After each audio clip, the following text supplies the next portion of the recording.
اللہ الرحمن الرحیم اللہم صلی علی محمد وعلی آل محمد کما صلیت علی ابراہیم وعلی آل ابراہیم انکا حمید مجید اللہم بارک علی محمد وعلی آل محمد کما بارکت علی ابراہیم وعلی آل ابراہیم انکا حمید مجید رب اشرح لی صدری ویسر لی امری واحلل عقدۃ من لسانی یفقہوا قولی آمین۔ سب طرح کی تعریفیں اس اللہ کے لیے ہیں جو اپنے بندوں کو توفیق دیتا ہے،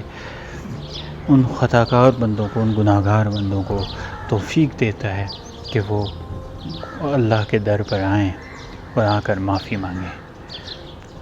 اپنی خطاؤں کو یاد کر کے اس سے بخشش مانگیں، اپنی کمزوریوں کو، اپنی کوتاہیوں کو یاد کر کے اس سے مدد مانگیں، اپنی غفلت کو اس کی رحمت سے بدل دیں، اپنی غفلت کو ختم کریں، اس کا ہاتھ پکڑ لیں، اس کی مدد مانگیں، اس سے اس کا ہاتھ مانگیں، اس سے اس کی رحمت مانگیں۔ سو اللہ نے ہم پر احسان کیا کہ ہم نے اس کے در پر، اس کے دروازے پر، اس کے گھر میں، اس کے مسجد میں حاضری دی، اپنے گناہوں کو یاد کیا، اپنی خطاؤں کو یاد کیا، اپنی کمزوریوں کو یاد کیا، اس سے رحمت طلب کی، اس سے مدد طلب کی اور اس سے اس کا ہاتھ مانگا، اس سے اس کی بخشش مانگی۔ یہ اللہ کا احسان ہوتا ہے کہ وہ لوگوں کو ہدایت پر قائم رکھنے کے لیے، صراط مستقیم پر چلانے کے لیے، ہر برائی سے دور کر کے نیکی کی طرف راغب کرنے کے لیے، اپنے قریب بلانے کے لیے، اپنی قربت میں لینے کے لیے، وہ اللہ ہی تو ہے جو توفیق دیتا ہے اپنے بندوں کو کہ وہ اس کے گھر پر آئیں۔ سو اللہ نے ہمیں بھی توفیق دی، ہم بھی اس کے گھر پر گئے، اپنے گناہوں کو یاد کیا،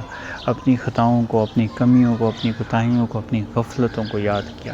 اس سے بخشش مانگی، اس سے رحمت مانگی، اس سے مدد مانگی، اس سے اس کا ہاتھ مانگا، اور اس کی نعمتوں کو، بے شمار نعمتوں پہ اس کا شکر ادا کیا، اس کا اتنا شکر ادا کیا اور بار بار اس کا ذکر کیا، اپنے گناہوں پہ مایوس، شرمندہ ہوئے، اس کی رحمت سے مایوس نہ ہوئے بلکہ اس کی رحمت پر یقین پختہ ہوا، ہمارے ایمان کو ایک نئی انرجی ملی، ہمارا جو بچپن سے ہم آج تک تصویروں میں دیکھتے رہے، ویڈیوز میں دیکھتے رہے، کہا سنا، کتابوں میں پڑھتے رہے، اخباروں میں پڑھتے رہے، وہ جب ہم اپنی آنکھوں سے دیکھ رہے تھے بیت اللہ شریف، خانہ کعبہ، اس کی مسجد میں، تو ہم کچھ لمحے کے لیے، شاید ہمارے پاس الفاظ نہیں تھے، ہم صرف اس کا شکر ادا کر رہے تھے کہ اس نے توفیق دی، کہ اپنے قربت میں ہمیں جگہ دی، اپنے قریب بلایا۔ دعائیں ہمارے پاس کم پڑ گئی تھیں، پہلی نظر میں تو ہم نے اپنے لیے بھی دعا مانگی اور ان سب کے لیے جنہوں نے ہمیں دعاؤں کا کہا، تو کیفیت اس قدر، ظاہر سی بات ہے، اس کا جلال، اس کی جو رحمت کا، اس کی جو اللہ رب العزت کی جو برکتیں ہیں، اس کا اثر پہلی بار بیت اللہ شریف، خانہ کعبہ کو دیکھنے پہ تو آتا ہے اور ہر بار آتا ہے۔ سو اللہ نے ہمیں توفیق دی کہ ہم اس کے سامنے کھڑے تھے، اس سے معافی مانگ رہے تھے، خیر مانگ رہے تھے، خوشحالی مانگ رہے تھے، محتاجی کو ختم کرنا مانگ رہے تھے، اپنے گناہوں کو پر شرمندہ تھے، اپنی غفلتوں کو آئندہ عہد کر رہے تھے کہ ہم ان غفلتوں سے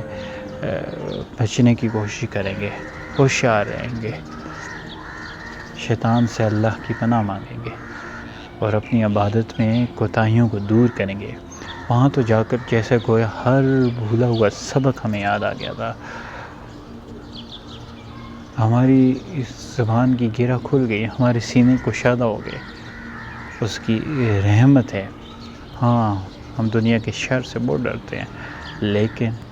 ہمیں اللہ کی رحمت سے ہرگز مایوسی نہیں، اور ہمیں اللہ پہ پختہ یقین ہے کہ جب بھی ہم نے اس کے سامنے ہاتھ اٹھائے، وہ ضرور ہمیں کچھ نہ کچھ دے، وہ خالی ہاتھ نہیں لوٹاتا۔ یہ اللہ کی توفیق تھی کہ ہم نے بیت اللہ شریف، خانہ کعبہ، اس کو چھوا اور وہاں پر ہم نے دعائیں کی، اس کا لمس، اس کی برکت، اس کی رحمت کو محسوس کیا،